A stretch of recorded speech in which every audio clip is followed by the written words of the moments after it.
Est-ce que tu penses dans une relation, on devrait être 100% honnête avec la personne? Moi, je pense que oui. Moi, je pense que tout se dit, ça dépend de toute la façon que tu vas le nommer. Tout peut se dire avec une personne que tu es attaché, avec qui tu as un lien de sentiment, tu es amoureux, ou une amie, ou un frère ou une sœur. Je pense que c'est important, ça. Puis c'est ça qui solidifie le lien en amour. Moi, je trouve ça important de dire les vraies choses. Puis il y a une façon de dire les vraies choses. Puis tu n'as pas à blesser quelqu'un en disant les vraies affaires. Le but de dire les vraies choses, c'est pas de blesser quelqu'un.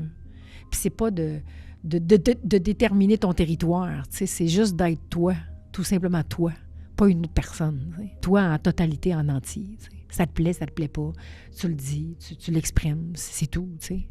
Mettons, il y a des gens, j'imagine, qui ont peur de dire leur passé à leur partenaire. Mm-hmm.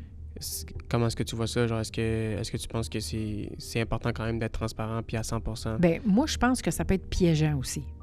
De dévoiler, de prendre ton histoire personnelle, puis de t'ouvrir sur ton histoire personnelle, puis ça devient comme ton identité, en fait, tu sais. Moi, je pense que ça peut être un piège, là.